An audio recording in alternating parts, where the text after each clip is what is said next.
السلام علیکم ویورز، میرا نام عطاء الرحمن اور آپ دیکھ رہے ہیں عطاء بخاری یوٹیوب چینل۔ قرآن کریم کی مسلسل ایکسپوزیشن کے سلسلہ میں آج ہم سورہ آل عمران کی آیت نمبر 35 کی ایکسپوزیشن کریں گے۔ تو پیچھے جو ہم نے ایک ویڈیو کیا آیت نمبر 34، اس سے پیچھے پھر 33 اور 34 نمبر کی یہ دو آیات، ان کا تعلق آگے سلسلہ چل رہا ہے اسی سے۔ اس کے اندر 33 نمبر کی جو آیت ہے وہاں پر بات ہوئی تھی آدم، نوح، آل ابراہیم اور آل عمران، ان کے چناؤ کی۔ تو ان کے متعلق کہا اللہ نے کہ ان کو اللہ نے تمام جہانوں سے چن لیا، اور اس کے بعد پھر ان کی مزید وضاحت 34 نمبر کی آیت میں کی کہ یہ جتنے بھی انبیاء تھے یہ ایک دوسرے کی اولاد میں سے تھے۔ ذریۃً بعضھا من بعض ان کے الفاظ ہیں کہ وہ ایک دوسرے کی اولاد میں سے تھے، آدم، نوح، آل ابراہیم، آل عمران۔ تو اس میں یہ بات کی گئی، اور اس کے آخر میں یہ کہا گیا کہ واللہ سمیع علیم، کہ اللہ کا یہ جو انتخاب ہے، یہ جو چناؤ ہے، وہ اس کے علم پر مبنی ہے۔ تو بات آ گئی اس کے علم، اس کے قانون مشیت کی۔ تو قانون مشیت کی بنیاد ہم نے بتائی اللہ کے علم پہ ہے، اس کا جو علم ہے وہ انتہائی وسیع ہے۔ تو اس کی روح سے وہ جو بھی فیصلہ کرتا ہے وہ حق پر مبنی ہوتا ہے، اور اس میں انسانوں کی فلاح ہوتی ہے۔ تو ان کا چناؤ کس لیے کیا گیا؟ تاکہ اللہ کا دین زمین کے اوپر غالب ہو۔ تو یہ بات ہم نے وہاں کلیئر کی۔ اب آ جاتا ہے آیت نمبر 35۔ تو پیچھے جو آل عمران کے الفاظ ہیں، اب اسی کی مزید آگے قرآن کریم وضاحت کر رہا ہے۔ تو ہم نے وہاں پر بتایا تھا کہ ابراہیم علیہ السلام سے لے کر محمد صلی اللہ علیہ وسلم تک جتنے بھی انبیاء آئے، یہ سارے ابراہیم علیہ السلام کی اولاد میں سے تھے۔ تو ان میں سے ایک سلسلہ آل عمران کا ہے، ان میں سے موسیٰ، ہارون علیہ السلام، عیسیٰ علیہ السلام، یہ سارا اس طرح سلسلہ آگے انبیاء کا ان میں سے چلتا ہے۔ تو یہاں ان کی بات ہو رہی ہے۔ آیت نمبر 35 اب ہم شروع کرتے ہیں۔ یہ تو ریکیپ تھا جو اب تک ہم نے کیا۔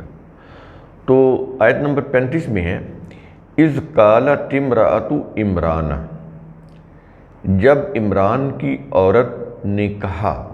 یہ امرأۃ عمران، اس سے مراد عمران کی عورت یعنی ان کی بیوی۔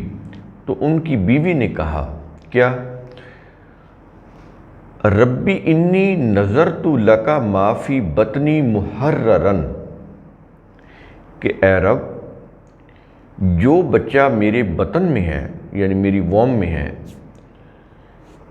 یقیناً میں نے اسے دنیا کی تمام علائقیں ان سے آزاد کر کے تیرے لیے وقف کر دیا، تیری نظر کر دیا۔ یہ انی نظر تو ہے، اس کا معنی ہوتا ہے وقف کر دینا، انگلش میں کہتے ہیں ڈیڈیکیٹ کرنا۔ تو میں نے تیرے لیے وقف کر دیا ہے، یعنی یہ تیرے جو دین کے کام ہیں وہ کرے گا۔ اب ان کے ذہن میں یہ تھا کہ بچہ ہوگا۔ تو جیسے عام طور پہ ہماری خواہش ہوتی ہے کہ ہم بیٹیوں کے لیے تو بہت کم دعائیں مانگتے ہیں، لیکن یہی ہوتا ہے کہ یا اللہ مجھے بچہ دے دے، یا اللہ اسے بچہ دے دے۔ تو یہی چیز انہوں نے بھی کہی، ایک عام جس طرح ایک دعا ہوتی ہے یا خواہش ہوتی ہے بچے کی۔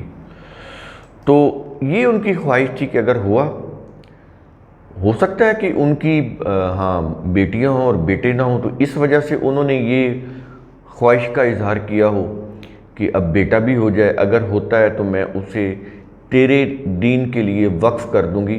تو یہ ان کی خواہش ہوگی، کیونکہ قرآن کریم ہسٹری کی کتاب نہیں ہے، یہ ضروری بات بتاتا ہے جو قانون کو سمجھنے کے لیے ہوتی ہے۔ کسی ایک ہسٹوریکل ایونٹس کی ساری کڑیاں بیان نہیں کرتا۔ تو کچھ چیزیں تو ہم اس کو سیاق و سباق کی روح سے ہم سمجھ لیتے ہیں، تو قرآن کریم اتنی ہی بات کرتا ہے، کیونکہ یہ ایک ایسی کتاب ہے جو انسانوں کو عمل کی طرف لے کر جاتی ہے۔ یہ قصے کہانیوں میں الجھانے والی کتاب نہیں ہے۔ تو یہ اس کا جو مزاج ہے قرآن کا، وہ آپ کو سمجھنا چاہیے کہ قرآن کریم کا مزاج کیا ہے۔ یہ انسانوں کو قصے کہانیوں میں الجھانے کی بجائے ان کو اصول دیتا ہے، ضابطے دیتا ہے، قوانین دیتا ہے، اور ان کی روح سے ان کو آگے بڑھاتا ہے۔ اصول ضابطوں کو سمجھانے کے لیے پچھلی اقوام کی، انبیاء سابقہ کی مثالیں دیتا ہے، اور اسی طرح نبی کریم صلی اللہ علیہ وسلم کے دور کے صحابہ کی اور ان کے دور کے وہ لوگ جنہوں نے کفر کیا یا منافقت کی، تو ان کی مثالیں دیتا ہے اپنے قوانین کو سمجھانے کے لیے کہ فلاں قوم نے ہمارے قوانین کے اوپر عمل کیا تو وہ ترقی کر گئی، فلاں قوم نے ہمارے قوانین سے انحراف کیا تو وہ دنیا میں ذلیل و خوار ہوگی۔ تو یہ اس طرح سے قرآن کریم کا انداز ہے، تو یہ سمجھنا چاہیے۔ تو یہاں پر بھی یہی پورا واقعہ قرآن کریم بیان نہیں کرتا، کہیں بھی نہیں کرتا کسی بھی ہسٹوریکل ایونٹس کو، وہ صرف ضروری کڑیاں بیان کرتا ہے۔ تو یہاں پر بات ہو رہی ہے کہ انہوں نے اللہ سے خواہش ظاہر کی کہ مجھے بچہ ملے، تو یہ چیز ان کے ذہن میں تھی کہ جب ہوا تو میں اس کو تیرے دین کے لیے وقف کر دوں گی۔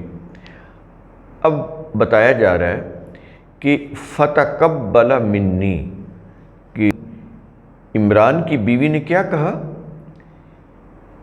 پس تو مجھ سے میری یہ نظر قبول کر، یعنی اللہ سے ایک دعائیہ انداز ہے، ایک خواہش ہے کہ اگر میرا بچہ ہو گیا تو میں اس کو تیری نظر کروں گی، یعنی تیرے دین کے لیے اس کو وقف کر دوں گی، اور تو میری یہ جو نظر ہے میری اس کو میری اس خواہش کو تو قبول کر، تو یہ چیز ہوگی۔ اس کے بعد انہوں نے کہا انک انت السمیع العلیم، کہ یہ میں خواہش کیوں کر رہی ہوں، کیونکہ بلا شبہ تو سننے والا ہے، جاننے والا ہے، تو میری اس خواہش کو دیکھتا ہے، سنتا ہے، جانتا ہے، تو اگر میرے بچہ ہوا تو بالکل میں ایسا ہی کروں گی جو میرا ارادہ ہے کہ اسے تیرے دین کے لیے وقف کر دوں گی، ڈیڈیکیٹ کر دوں گی۔ تو یہ چیز اس آیت کے اندر کہی جا رہی ہے۔ تو آگے چل کر ہم بتائیں گے کہ یہ جو بچہ تھا وہ جب ہوا تو پھر اس وقت کیا صورتحال پیش آئی، تو وہ ہم اگلی آیت میں اس کو آپ کے سامنے پیش کریں گے۔ Thank you. تو قرآن کریم کا اصول ثم تتفکروا، اس کی روح سے آپ خود بھی اور لوگوں کو بھی اس بات کی دعوت دیا کریں کہ وہ سوچیں، غور و فکر کیے۔ جب تک سوچیں گے نہیں، غور و فکر نہیں کریں گے، اس وقت تک ہماری زندگی سدھر نہیں سکتی، ہم آگے نہیں بڑھ سکتے۔ شکریہ۔